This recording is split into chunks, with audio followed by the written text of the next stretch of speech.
की इस प्रेस वार्ता में आए हैं। हम आपका स्वागत करके मैं आपके और प्रेस वार्ता के बीच में ना रुकते हुए मैं सबसे पहले श्री देवेंद्र यादव जी से निवेदन करूँगा कि वो अपनी बात ऑन करो। धन्यवाद अनिल भाई। सम्मानित साथियों, जैसा कि अभी भाई अनिल जी ने बताया, आज की इस विशेष प्रेस वार्ता में मुख्य रूप से उपस्थित हमारी बहुत ही सम्मानित मीडिया डिपार्टमेंट की हेड आदरणीय सुप्रिया श्रीनेत जी आपसे मुखातिब हो, उससे पहले मुझे सिर्फ इतना कहना है कि कांग्रेस और माननीय राहुल गांधी जी एक बार लगातार कहते रहे कि मोदी जी की सरकार में गरीब जिस तरीके से लगातार गरीब होता जा रहा है और कुछ चंद व्यापारी निरंतर उनकी अमीरी बढ़ती जा रही है और देश में जिस तरीके का ये एक बहुत बड़ी खाई अमीर और गरीब के बीच में बनती जा रही है, उसकी चिंता माननीय राहुल गांधी जी अक्सर अपने वक्तव्य में, अपनी बातों में करते रहे हैं। जैसा आप जानते हैं कि हिंडनबर्ग की जो रिपोर्ट अभी हाल फिलहाल जारी हुई, उसमें वो नेक्सस बिल्कुल सामने खुलकर सामने आ गया है और अब मैं नहीं समझता कोई ऐसी बात दबी या छिपी रह गई है कि जिन लोगों को देश की सुरक्षा, देश की संपत्ति की सुरक्षा, देश के जान माल की सुरक्षा के लिए चुनकर भेजा था, आज कहीं ना कहीं वही इन सब में संलिप्त नजर आते हैं। आप जानते हैं कि जिस तरीके की सेबी की भूमिका के बारे में हिंडनबर्ग रिपोर्ट में स्पष्ट कहा गया है, सेबी जो एक न्यूट्रल एजेंसी होनी चाहिए, जिसका कर्तव्य था, वो जब पार्टी बन जाए तो वो कहते हैं कि जिसको सुरक्षा और रक्षा में रखा, अगर वही भेड़िया बन के उस माल को खाना शुरू कर दे तो कोई चीज़ बचती नहीं है। तो मैं तो क्योंकि आज सिर्फ आपसे इतना ही कहना चाहता था, डिटेल में आदरणीय सुप्रिया जी हम सबको बताएंगी किस तरीके से इस रिपोर्ट में क्या क्या चीज़ें सामने आई हैं, क्या क्या हमारी कांग्रेस पार्टी की डिमांड है। लेकिन निश्चित ही हम ये ज़रूर चाहेंगे कि इसकी एक स्वतंत्र जो जांच निश्चित ही होनी चाहिए और इसके ऊपर पूरे देश में हम कल धरना और प्रदर्शन भी करने जा रहे हैं।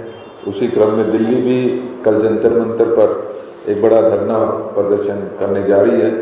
विस्तार से उसके बारे में भाई अनिल जी बताएंगे। तो मैं आप सबका बहुत बहुत धन्यवाद करता हूं और आमंत्रित करता हूं आदरणीय सुप्रिया श्रीनेत जी को। धन्यवाद।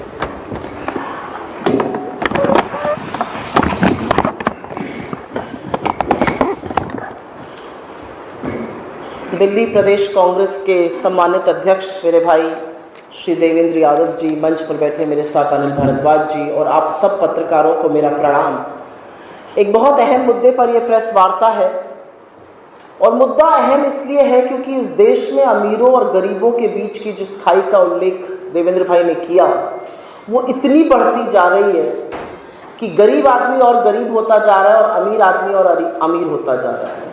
और अमीरों में भी जो कुछ चंद पूंजीपति हैं, उन्हीं के लिए नीति निर्माण होगा, उन्हीं के हिसाब से रेगुलेटर लगेंगे, उन्हीं के हिसाब से कॉम्पिटेंट अथॉरिटीज लगेंगी, उन्हीं के हिसाब से ऑफिशियल्स लगाए जाएंगे।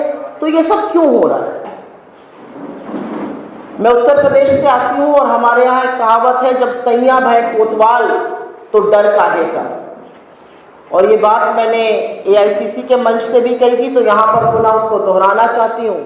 एक गांव था, वहां पर रात में डाका पड़ा, फिर अगली रात डाका पड़ा, फिर डाका पड़ा, ये सिलसिला चलता जा रहा था। लोग परेशान थे, इसलिए ज्यादा परेशान थे क्योंकि गांव का मुखिया भी डाकुओं के साथ मिला हुआ था। तो बेचारे क्या करते, वो दौड़े दौड़े कोतवाल के पास गए। कोतवाल से कहा जांच कीजिए, कोतवाल कभी कोई बहाना बनाए, कभी कोई और बहाना बनाए, आनाकानी करें, लोग परेशान। फिर बाद में पता चला कि डाके का एक हिस्सा तो कोतवाल को भी मिलता था। तो इसीलिए जब सैया भय कोतवाल तो डर काहे का। अडानी मोदी महाघोटाले में जो रेगुलेटर है, जिसको मार्केट नियंत्रित करना है, the security and exchange board of India, अब उसी की भूमिका पर एक बहुत बड़ा प्रश्न चिन्ह हिंडनबर्ग की रिपोर्ट ने लगा दिया है। अगले कुछ मिनटों में जो मैं आपसे कहने जा रही हूं, ये हिंडनबर्ग रिपोर्ट के माध्यम से है। इसको आपके जैसे कुछ प्रबुद्ध पत्रकारों ने हिंदुस्तान में भी रिपोर्ट किया है। ये खोजी पत्रकारिता का एक उत्कृष्ट नमूना है, लेकिन ये जानना जरूरी है कि हो क्या रहा था। और पहले हम बात अडानी और सेबी की ही कर लेते हैं, क्योंकि एक ऐसा अद्भुत महाघोटाला है जिसकी परत दर परत जब जब खुलती है तो एक नया भ्रष्टाचार का आयाम सामने खड़ा नजर आता है। अभी तक अडानी के शेयर्स का ओवर वैल्यूएशन, पैसों की राउंड ट्रिपिंग, कैसे कॉन्फ्लिक्ट ऑफ इंटरेस्ट था, यही सब सामने आ रहा था। अब सामने आता है कि जिस सेबी को यह जिम्मा दिया गया था कि आप इस महाघोटाले की जांच करिए, और जिस सेबी ने 18 महीने तक मामला अटकाए रखा, जिस सेबी ने इस देश के उच्चतम न्यायालय, the highest court, constitutional court in the country, supreme court के सामने कहा we have drawn a blank, हमें जांच में कुछ मिल नहीं रहा है। अब पता चलता है कि सेबी की जो प्रमुख माधवीपुरी बुच हैं, उन्हीं का इसमें संलग्नता के आरोप लगे हुए हैं, और आरोप बड़े संगीन हैं। आरोप लगे हैं कि सेबी प्रमुख बनने से पहले उनका ऐसे फंडों में निवेश था जिन फंडों की वो जांच कर रही थी। आरोप है इन फंड से वो व्यक्ति संलग्न थे जो कि अडानी पावर और अडानी एंटरप्राइजेस में डायरेक्टर रह चुके थे। आरोप था और आरोप है हिंडनबर्ग के माध्यम से कि अगोरा कंसल्टिंग के माध्यम से उन्होंने मोटी कमाई करी, अपनी आज की सैलरी का 4.5 गुना रेवेन्यू एक साल में कमाया, उसको काम यही मिलता था। कॉन्फ्लिक्ट ऑफ इंटरेस्ट यह है कि उनके पति जो एक इंजीनियर हैं और यूनिलीवर कंपनी में प्रोक्योरमेंट देखते थे, खरीद देखते थे, वो ब्लैकस्टोन में सीनियर एडवाइजर बन जाते हैं। माधवीपुरी बुच जी रीट्स का प्रमोशन करती हैं, म्यूचुअल फंड की तरह ये रियल एस्टेट इन्वेस्टमेंट ट्रस्ट होता है, और बाद में पता चलता है उनके हस्बैंड इसी में एडवाइजर हैं। तो कॉन्फ्लिक्ट ऑफ इंटरेस्ट इतना लंबा है कि जिस फंड में निवेश किया उसी फंड से गौतम अडानी के भाई विनोद अडानी का संबंध भी था। तो सवाल यह स्वतः उठेगा कि क्या ऐसे में सेबी प्रमुख माधवीपुरी बुच को इस जांच से अपने आप को अलग कर लेना चाहिए था? Should she have recused herself? पहला सवाल यह है। और दूसरा बड़ा सवाल यह है कि क्या सुप्रीम कोर्ट ने, जिसने जांच की समिति बिठाई, जिसके सामने सेबी ने अपना पक्ष रखा, क्या उस समिति को, क्या देश के उच्चतम न्यायालय को आपने ये बताया कि मैं जिन फंडों की जांच कर रही हूं उनमें से कुछ फंड में मैं खुद कुछ समय पहले तक निवेश कर रही थी, फिर मैंने अपने पति को ट्रांसफर कर दिए वो फंड? क्या ये बातें बताई गई? क्या ये बातें बताई गई कि 2017 से 2022 तक मेरी संलग्नता कंसल्टिंग फर्म में भी रही? ये कॉन्फ्लिक्ट ऑफ इंटरेस्ट था। और अगर ये बातें नहीं बताई गई तो इस देश के उच्चतम न्यायालय को अंधेरे में रखने का अधिकार इस देश के सिक्योरिटी एंड एक्सचेंज बोर्ड को किसने दिया? और सरकार क्यों चुप है? आप रेगुलेटर अपॉइंट करते हैं, regulator is found with her hand in the cookie jar, और आप चुप रहिएगा और इस अडानी महाघोटाले की परत दर परत खुलती जाएगी। और अब मैं उल्लेख आपका फिर से अडानी महाघोटाले से जरूर कराना चाहती हूं, क्योंकि अडानी जी को फायदा पहुंचाने के लिए कोई कसर नहीं छोड़ी गई है। उसमें सीबीआई, उसमें ईडी, उसमें इनकम टैक्स, मोदी जी ने सबका अच्छा प्रयोग किया है कि अडानी जी चकाचक इस देश के सबसे अमीर आदमी बन जाएं। और बड़े एक सुनियोजित तरीके से किया जा रहा है। मैं 5-6 चीजों का उल्लेख कर देती हूं।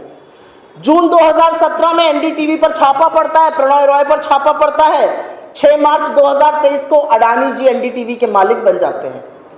दिसंबर 2020 में सीसीआई की टीम एसीसी और अंबुजा सीमेंट के दफ्तर पर छापा मारती है।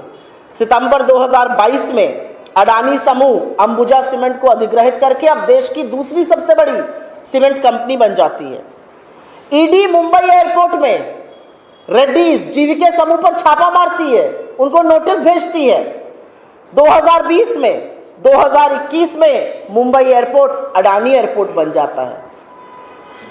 आयकर अधिकारी नोएडा में क्विंट के दफ्तर पर छापा मारते हैं 2018 में, और 2023 में 5 साल के अंदर अडानी 48 करोड़ रुपए में क्विंट का बिजनेस खरीद लेते हैं, जो मीडिया कंपनी है।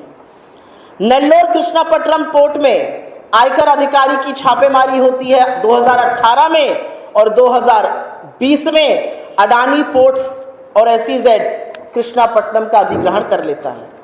अल्ट्राटेक सीमेंट, जो कुमार मंगलम बिरला की कंपनी है, और इंडिया सीमेंट्स का अधिग्रहण करने में अडानी को पीछे छोड़ दिया। 27 जून 2024 में 8 साल की जांच के बाद अब सीबीआई ने आदित्य बिरला समूह को हिंडाल्को पर भ्रष्टाचार का मामला दर्ज कर लिया। तो या तो आप डराकर धमकाकर ईडी सीबीआई इनकम टैक्स की छापे मरवाकर वो स्थानांतरण करा रहे हैं, कौड़ियों के दाम पर बिजनेस बेचे जा रहे हैं अडानी जी को, या अगर किसी ने उनसे बेटर सौदा करके बिजनेस खरीद लिया जिस रेस में अडानी जी भी थे, तो अब आपके पीछे सीबीआई ईडी इनकम टैक्स पड़ जाएगी। क्योंकि आगे के लिए अगर अडानी जी ने किसी पर नजर डाली है तो खबरदार, उस बिजनेस की तरफ आपने आंख उठाकर भी देखा। यह संदेश नरेंद्र मोदी इस देश के अधिकांश कारोबारियों को देना चाह रहे हैं, और यह दुरुपयोग है। आप सिर्फ ईडी सीबीआई इनकम टैक्स विपक्ष के खिलाफ नहीं, अपने खिलाफ हर उठती आवाज की मुखालफत में नहीं, उनके मुखालफत में भी खड़ा करते हैं जहां अडानी जी को बिजनेस से खतरा है। एसबीआई और एलआईसी सरकारी संस्थान, इन्होंने कैसे इन्वेस्ट किया, ये सारी बातें सार्वजनिक रूप से हैं। लेकिन उन्होंने अडानी के कॉपर प्लांट का, नवी मुंबई में एयरपोर्ट का और यूपी में एक्सप्रेसवे का सारा ऋण इन्होंने दिया। एफपीओ में इन्होंने खरीद इसलिए करी क्योंकि अडानी के पास इन्वेस्टर्स नहीं आ रहे थे। ये सरकारी कंपनियां हैं, किसकी जवाबदेही है? 30 करोड़ पॉलिसी धारक है, 45 करोड़ एसबीआई के अकाउंट होल्डर हैं। इनकी जवाबदेही गौतम अडानी की है या नरेंद्र मोदी की है? क्योंकि सरकार इसमें मेजॉरिटी शेयर होल्डर है। सारी की सारी विदेश नीति अडानी जी के लिए बन रही है भाई। सैया भाई कोतवाल तो डर काहे का, तुझे जो है पसंद वही बात करेंगे। श्रीलंका गए तो श्रीलंका में पोर्ट टर्मिनल में गवर्नमेंट टू गवर्नमेंट सौदा बताने लगे, वो अडानी जी को मिल जाता है। श्रीलंका में ऊर्जा का सौदा था, वहां के मंत्री ने ऑन रिकॉर्ड कहा कि मेरे ऊपर प्रेशर था कि वो अडानी ग्रुप को दिया जाए। बांग्लादेश गए, वहां पर अडानी को बिजनेस मिल गया। अब कानून बदलकर जो बांग्लादेश को बिजली की आपूर्ति के लिए झारखंड में बिजली पैदा की जा रही थी, वो अब इंडिया में भी बेची जाएगी। हर कानून सिर्फ अडानी जी के लिए बदला जाएगा। इजराइल गए, अडानी जी को बिजनेस वहां का लेकर चले आए, वहां का पोर्ट अब अडानी जी संभालेंगे। क्यों? बाकी देश के कारोबारी क्या करेंगे? सरकारी कंपनियां क्या करेंगी? बाकी प्राइवेट कंपनियां क्या करेंगी?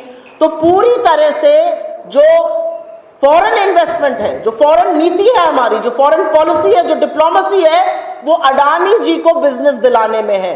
और कागज उठाकर देख लीजिए, या तो वो मोदी जी के साथ गए, उनको धंधा मिला, या मोदी जी गए वापस आए, अडानी जी गए, उनको धंधा मिल गया। तो मोदी जी क्या विदेश की यात्राएं अडानी जी को धंधा दिलाने के लिए करते हैं? एक ये भी सवाल है। एक सवाल यह है कि मनी लॉन्ड्रिंग की बहुत बड़ी बड़ी बातें आई थी, बहुत हस्तांतरण हुआ, बहुत बातें आई कि नीति आयोग ने, फाइनेंस मिनिस्ट्री की एक डिवीजन ने कहा कि 5 और 6 एयरपोर्ट, 5-5, 6-6 एयरपोर्ट एक व्यक्ति को मत दीजिए, उसको दरकिनार किया गया, एयरपोर्ट दे दिए गए। कहा गया पोर्ट मत दीजिए, सरकार के कुछ अंगों ने इसकी मुखालिफत की, जी नहीं, अडानी जी को पसंद आ गए, सारे पोर्ट उनको दिए जाएंगे। तो सवाल आज इस बात का है कि अडानी की जांच आखिर कौन करेगा? सवाल इस बात का है कि जब वो कोयला ला रहे थे और कोयले का दाम 10-10 गुना बढ़ जाता था हिंदुस्तान पहुंचते पहुंचते, और सरकार को चूना लगाया जा रहा था, और जब डीआरआई ने ये चोरी पकड़ ली तो DRI, directorate of revenue intelligence के हाथ किसने बांधे और किसने मना किया किसने बोला आप अपनी जांच पर बैठे रहिए, ये आपका काम नहीं है। आज सवाल इस बात का भी है, राजस्व को घाटा हुआ। राजस्व क्या है? ये हमारा आपका टैक्स पेयर्स का पैसा है। जो 2 रुपए की चीज थी वो 20 रुपए में बेची जा रही थी, लेकिन मोदी सरकार को कोई फर्क नहीं पड़ रहा था। तो अब सवाल इस बात का है कि अडानी की जांच कौन करेगा? अडानी महाघोटाले में जो शेयर मार्केट की जांच थी वो सेबी को करनी थी। सेबी की कलई हिंडनबर्ग की रिपोर्ट ने खोल दी है। माधवीपुरी बुच ने यह माना है कि हाँ मेरा निवेश था। तो अगर आपका निवेश था तो आपने ये खुलासा सुप्रीम कोर्ट में क्यों नहीं किया? डीआरआई ने रिपोर्ट में कहा है कि हाँ पैसा बढ़ाकर लिया जा रहा था, सरकार को चूना लगाया जा रहा था। उसका क्या दंड मिल रहा है अडानी जी को? राउंड ट्रिपिंग के जो चार्जेस थे उसकी जांच कौन कर रहा है? सेबी ये कहकर तो हाथ से पलड़ा नहीं झाड़ सकती कि we have drawn a blank. तो आज सवाल इस बात का है कि प्रधानमंत्री कब तक चुप रहेंगे? प्रधानमंत्री अडानी को कब तक बचाएंगे? प्रधानमंत्री कब तक खैर मनाएंगे? सवाल इस बात का है। सवाल इस बात का है कि इतने जबरदस्त कॉन्फ्लिक्ट ऑफ इंटरेस्ट के बाद माधवीपुरी बुच का अभी तक इस्तीफा क्यों नहीं लिया गया? सवाल इस बात का है कि कल को अगर निवेशकों को नुकसान होगा तो उसकी भरपाई कौन करेगा? उसका जिम्मेदार माधवीपुरी बुच होंगी, सरकार होगी, मोदी जी होंगे या गौतम अडानी होंगे? और एक सबसे बड़ी बात यह है कि क्या सुप्रीम कोर्ट को इस मामले में जो तथ्य सामने आ रहे हैं उसको देखते हुए उसके मद्देनजर स्वतः संज्ञान नहीं लेना चाहिए?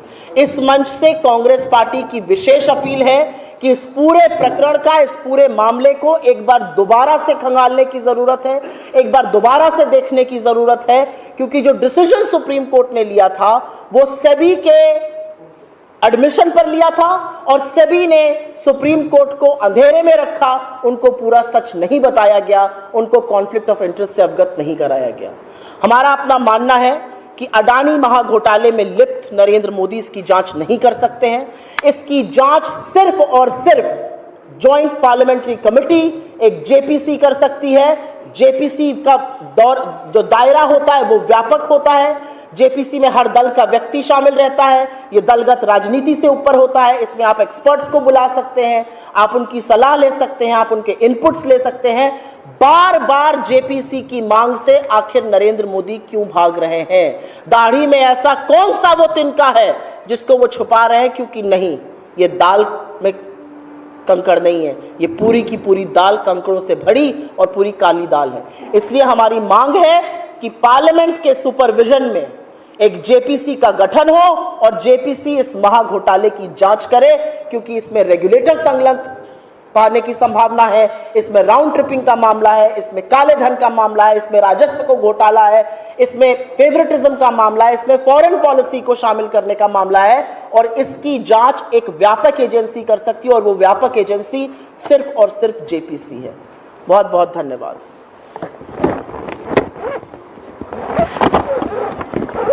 सभी सम्मानित पत्रकार साथियों के समक्ष बहुत विस्तार से मैडम सुप्रिया सिन्हा जी ने हिंडनबर्ग रिपोर्ट पर आधारित जो खुलासा था, किस किस तरह से भ्रष्टाचार है, कहाँ कहाँ किस तरह का आपस में साझेदारी भागीदारी है, उसको एक्सपोज किया। और कल मैं आप सबसे निवेदन कर रहा हूँ, कल इसी डिमांड को लेकर जो जॉइंट पार्लियामेंट्री कमेटी के गठन की मांग को लेकर, इस महाघोटाले को सामने लाने के लिए इसके तथ्यों को और सेबी की चेयरपर्सन के रेजिग्नेशन की मांग को लेकर दिल्ली प्रदेश कांग्रेस कमेटी श्री देवेंद्र यादव जी के लीडरशिप में जंतर मंतर पर सुबह 11 बजे एक बड़ा प्रदर्शन, एक विशाल प्रदर्शन, जिसमें हमारे दिल्ली के सभी कांग्रेस के सम्मानित नेता और कार्यकर्ता साथी रहेंगे और भी दिल्ली के नागरिक जो भ्रष्टाचार के खिलाफ अपनी आवाज़ बुलंद करना चाहते हैं वो भी वहां आमंत्रित हैं। तो आप सबसे मेरी एक निवेदन है कि कल इसको कवर करने के लिए भी अपना समय दीजिएगा। और इस प्रेस वार्ता में आपका धन्यवाद करते हुए मैं आप सबसे विशेष निवेदन कर रहा हूँ कि ग्राउंड फ्लोर पर लंच की व्यवस्था, सवाल मैं एक आपके लंच की व्यवस्था है, उसमें आप 1 to 1 और 10 जो भी आप लीडरशिप के साथ करना चाहें वो करें। हाँ, अभी जो आपके सवाल हैं वो आमंत्रित हैं और उन सवालों के लिए आपसे रिक्वेस्ट है कि 1 to 1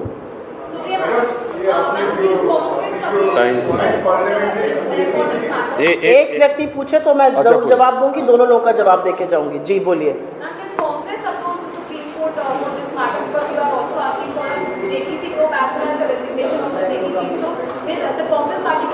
There are two things to it, and please understand the difference between the two things that we are trying to say. This scam is so deep rooted, and this scam spreads across sectors. This scam can potentially damage India's economic credibility if it hasn't already. That the only agency which can do a head-to-toe probe of this matter will be a JPC. But because the Supreme Court was kept dark on the alleged conflict of interest of the SEBI chief and her investments in firms associated allegedly with Adani Group, the Supreme Court will have to relook into this matter. That's what we are saying. These are two very different things, and they culminate into Mr. Adani and Mr. Modi's nexus coming back to daylight. So you mean to say JPC is the only parliament committee to find out all the lapses and all the criminal activities? Yes, that's what I mean to say. और मैं ये इसलिए कह रही हूँ क्योंकि JPC एक व्यापक समिति होती है। जेपीसी में हर दल का व्यक्ति होता है। इट इज वो दलगत राजनीति से ऊपर होती है। वो एक्सपर्ट्स को बुला सकती है, एक्सपर्ट्स की राय ले सकती है।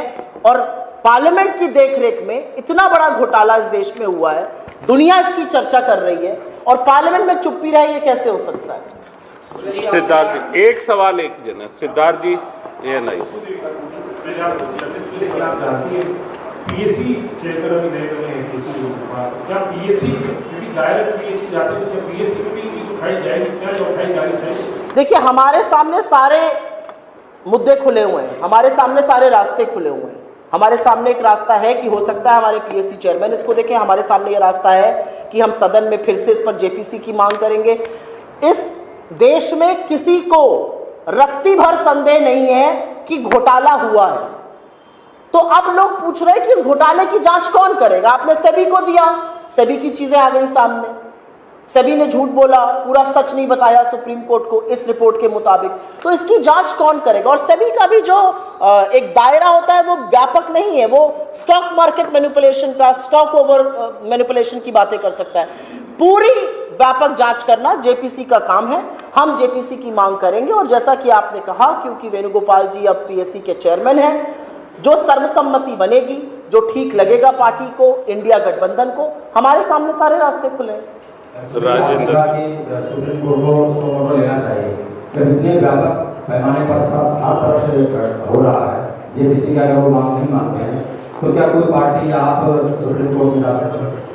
मेरा अपना मानना है कि सुप्रीम कोर्ट ने क्योंकि इस पर एक जजमेंट दिया है, और अब ये पूरी तरह से साफ है कि सुप्रीम कोर्ट को की समिति के सामने जो लोग आए, उन्होंने शायद पूरा सच नहीं बताया, उन्होंने शायद समिति के सदस्यों को अंधेरे में रखा, उन्होंने समिति के सदस्यों को शायद मिसलीड किया। तो अब मेरा मानना है कि सुप्रीम कोर्ट को ये तो कोर्ट की अवमानना का मामला बनता है एक्चुअली, तो सुप्रीम कोर्ट को स्वतः संज्ञान लेना चाहिए। मैं आप लोगों के सामने एक बात जरूर कहना चाहती हूँ, और ये सबके सामने सवाल आता है कि क्या आप लोग कोर्ट जाइएगा, क्या आप ये करिएगा।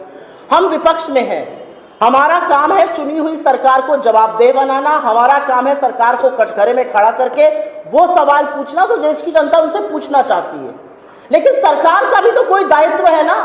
आपका एक डिपार्टमेंट, आपका एक रेगुलेटर, आपका सबसे प्रिय पूंजीपति, उसके ऊपर इतने आरोप लगे और आप आंख मूंद कर क्या दिखा रहे हैं? हे राम जी, जगत बना ही नहीं है, ये सब हुआ ही नहीं है, दुनिया इसके बारे में बात कर रही है। इस विश्व के 4 देशों में अडानी के खिलाफ जो है इस समय जांच चल रही है, हिंदुस्तान में कोई जांच नहीं होगी। तो सरकार का क्या दायित्व है? झुंझुना बजाना। हम आपको झुंझुना नहीं बजाने देंगे जी। Mic No, I think the Hindenburg report has quoted multiple figures. The Hindenburg report has quoted figures of Adani's stock manipulation. The Hindenburg report points us in that one direction. 20,000 crore किसके हैं, वो उसी रिपोर्ट से आया है। The fact that investments were made into a certain firm, वो figure भी वहाँ से है। जो भी सोर्स ऑफ हमारा कोटेशन ऑफ फिगर्स है वो उस रिपोर्ट में है। और अगर आप उस रिपोर्ट को ध्यान से पढ़ेंगे तो वो रिपोर्ट कागजों के साथ है, दस्तावेजों के साथ है, वो जबानी जमा खर्च पर रिपोर्ट नहीं बनी है। नहीं, let me just go around, if this time I will come to you for supplement. बस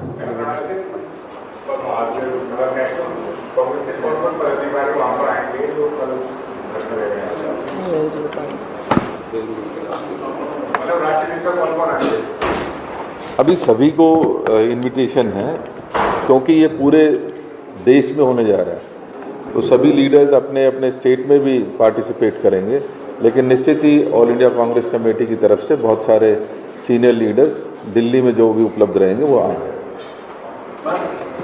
इससे अलग जी, एक तो मैं भारत बंद कई सुप्रीम कोर्ट के फैसले के खिलाफ कई SC/ST संगठनों द्वारा भारत बंद बुलाया गया है। भारत बंद को लेकर कांग्रेस का क्या स्टैंड है?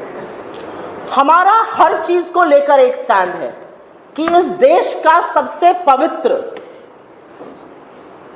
टेक्स्ट ये कॉन्स्टिट्यूशन ऑफ इंडिया है, और इसको इतर रखकर अगर सरकार कोई काम करेगी तो हम सरकार का पुरजोर विरोध करेंगे। फिर वो लैटरल एंट्री हो जिसने आरक्षण को ताक पे रख दिया, फिर वो 69,000 शिक्षकों की भर्ती हो उत्तर प्रदेश में जिसने आरक्षण की अवमानना करी, हम उसकी खिलाफत में खड़े उसकी मुखालफत करते आपको दिखेंगे, क्योंकि इस देश में दलितों, आदिवासियों, पिछड़ों, वंचितों, शोषितों का हक मारने का काम लगातार नरेंद्र मोदी और RSS कर रहे हैं, और हम ऐसा नहीं होने देंगे। और ऐसी स्थिति क्यों बनती है, आपने मुझसे भारत बंद पे सवाल पूछा, ऐसी स्थिति क्यों बनती है कि लोगों के हक का हनन होता है और उनको जमीन पर सड़क पर उतर के अपना हक मांगना पड़ रहा है? क्यों ये विभाजन किया जा रहा है देश में? क्यों सरकार पुरजोर तरीके से जातिगत जनगणना की बात नहीं करती है? अपने ऑफिशियल हैंडल से भारतीय जनता पार्टी जातिगत जनगणना का विरोध करती है। मैं आज इस मंच से पूछती हूं कि क्या JP नड्डा और नरेंद्र मोदी इस बात का जवाब देंगे कि आप जातिगत जनगणना के खिलाफ हैं या उसकी मुखालफत करते हैं? जो भी व्यक्ति इस मांग को उठा रहा है हमारा साथ उसके साथ है, लेकिन सवाल इस बात का है सरकार का क्या मत है, सरकार ये स्थिति क्यों आने दे रही है? और सरकार के कुछ घटक दल ये जो मीठा मीठा इसका विरोध कर रहे हैं, नहीं चलेगा। या तो खुलकर विरोध करिए, संविधान के खिलाफ जो काम हो रहा है, आरक्षण के खिलाफ जो काम हो रहा है, इधर उधर की बातें मत करिए। बस हो गया। एक सवाल किसान नेता राकेश कहते हैं, उन्होंने एक बड़ा बयान दिया है और उन्होंने कहा कि पिछली बार किसानों का ट्रैक्टर लाल किले की तरफ चला गया था, अगर 25 लाख किसान उस दिन संसद चला गया होता तो उसी दिन बांग्लादेश हो जाता भारत में, और अगली बार अगर नहीं, मुझे नहीं लगता। मुझे लगता है कि इस देश में लोकतंत्र की जड़ें बहुत मजबूत है। इस देश के लोकतंत्र को कांग्रेस ने शहादत से सींचा है, तो इस देश में लोकतांत्रिक व्यवस्थाओं में हिंसा की, अराजकता की लेश मात्र भी जगह नहीं है। धन्यवाद। Thank you. नीचे आमंत्रित हैं आप सब साथी।